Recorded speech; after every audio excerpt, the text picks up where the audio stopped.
Welcome to the Secrets of the Bible channel. Today we will delve into the intriguing narrative of Nimrod, an enigmatic figure whose legacy transcends the pages of the Bible. Join us on this epic journey, uncovering the influence of this man who, as the book of Genesis recounts, was the grandson of Ham and great-grandson of Noah.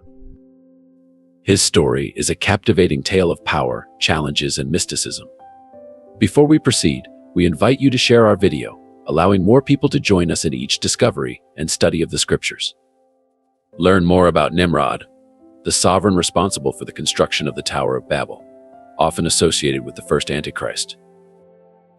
Thus died Nimrod, the king who built the Tower of Babel, the first Antichrist. As we explore Genesis chapter 10, we are introduced to Nimrod, highlighted as one of the first notable post-Diluvian leaders. His lineage is so rich and deep that it resonates in the stories of Babel and the attempted assassination of Abraham. But who was this man who challenged the heavens by raising the Tower of Babel? Described as a skillful hunter before the Lord, he established his kingdom in Babel, Erech, Akkad, and Calneh, in the land of Shinar, a region of great prosperity, and at the same time, post-Diluvian challenges. With a bold spirit, Nimrod not only founded cities but also forged a civilization. His saga continues with the expansion into Assyria, where he erected civilization monuments like Nineveh, which became icons of progress and, paradoxically, moral decay. These cities, marked by idolatrous practices, reflect human complexity and the clash between faith and ambition. Biblical accounts draw an intriguing parallel between Nimrod's cities and the early foundations of Cain's lineage before the flood. These references go beyond mere geographical landmarks. They are testimonies of humanity's first attempts to create order in post-cataclysmic chaos. The fertile land between the Tigris and Euphrates rivers promised prosperity, but also concealed dangers in the form of wild animals, threatening the peaceful existence of the people.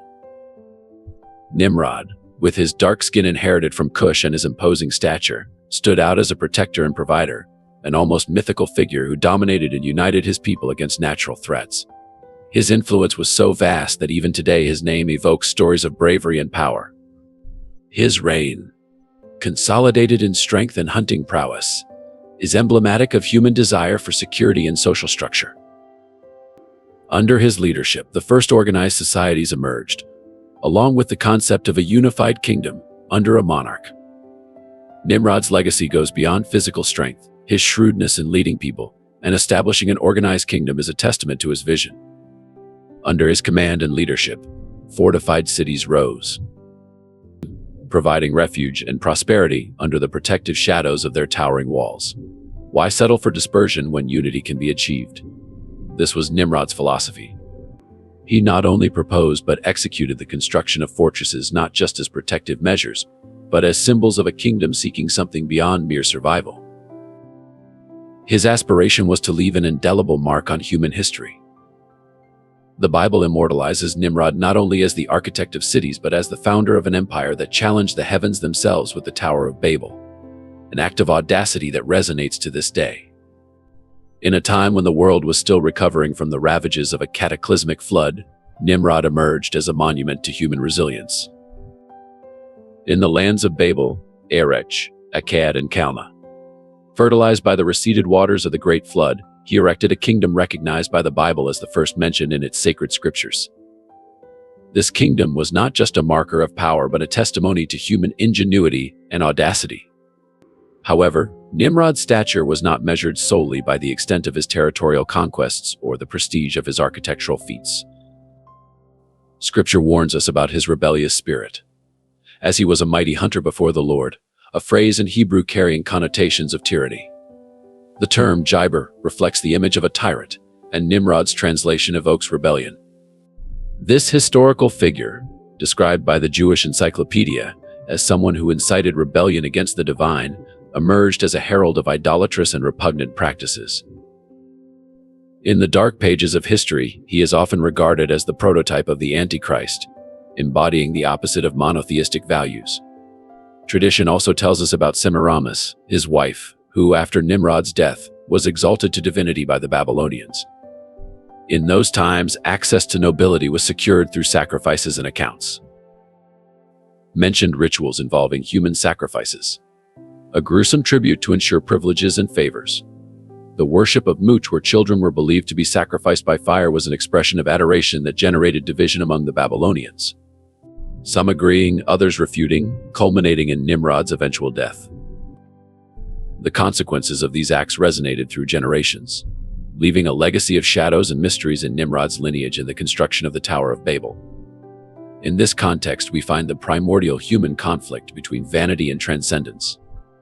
Flavius Josephus, the historian, suggests that Nimrod built the tower not only as a fortress against future floods, but as an act of divine vengeance, a challenge thrown to the heavens. The reason for the original flood, as recalled in Genesis, was human wickedness and rebellion. By proceeding with the tower's construction, Nimrod continued this legacy of disobedience, refusing to acknowledge divine authority and persuading his people that their prosperity resulted from their own hands, not a higher power. Nimrod's pride and persuasion serve as a primordial example of what happens when humanity deviates from a genuine connection with the divine. The biblical narrative invites us to reflect on the true source of our prosperity and action in the world. The climax of the Tower of Babel story reveals a God who intervenes to thwart human plans. The confusion of languages imposed by the Creator is not simply a punishment but a course correction, a demonstration that no human project, however grand, can prevail over divine will. The dispersion of languages and peoples is a potent reminder of God's sovereignty over all things, and that true human strength lies in the ability to live in harmony with divine designs rather than trying to supplant them. In the heart of ancient Mesopotamia, where mighty rivers inscribed the fate of emerging civilizations, Nimrod, the priest-king of Babylon, concludes his earthly journey after 15 years. The dramatic end of Nimrod, as narrated by legends and stories interwoven with the fabric of scriptures, is marked by a macabre and symbolic act, the dismemberment of his body. This practice, found in the Bible in Judges 19 verse 29 and 1 Samuel 11 verse 7, foreshadows the dispersal of his legacy after his death. His widow, the enigmatic Semiramis, ascends as regent of the Babylonian throne. In her, mythology and history intertwine even more densely, proclaiming Nimrod as a solar deity.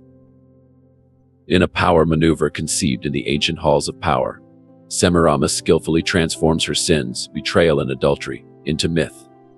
Her newborn son, Tammuz, is presented as the incarnation of Nimrod, engendering a cycle of deification and immortality.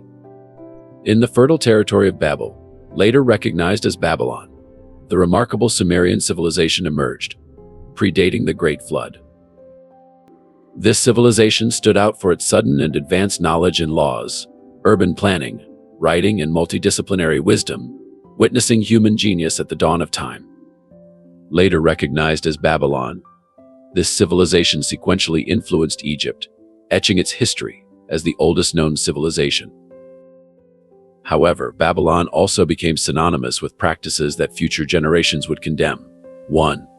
Idolatry, divination, enchantments, and a myriad of transgressions against divine law. The names of Nimrod and Babylon reverberate through the ages as symbols of moral and spiritual decline, their fame persisting in various facets of cultures and mythologies around the world. Nimrod, whose echo can be found in heroic figures like Gilgamesh and Hercules, permeates the collective imagination not only as a mere historical character but as an archetype of the hero challenging the gods. Stories told in Midrash, Jewish texts exploring biblical interpretation, mention his opposition to patriarchal figures like Abraham. While the historicity of these encounters remains shrouded in mystery, in this narrative of power, rebellion, and divinity, what stands out is the extraordinary ability of a figure to influence both history and mythology, and humanity's perception of the sacred and the profane. Nimrod, whether as a tyrant monarch, god, or Antichrist, invites us to reflect on our own understanding of the divine and the complexity of human history. As we close this chapter of history, we are invited to meditate on these passages of the Bible that not only narrate events but also shape our perception of civilization, culture, and faith over millennia. His story is a window into understanding human ascent and its endless quests for meaning and power. Were you already familiar with Nimrod's story? Leave your comments here, and remember to like and share our video. We appreciate those of you who watched our video until this point, and may God bless you. See you soon.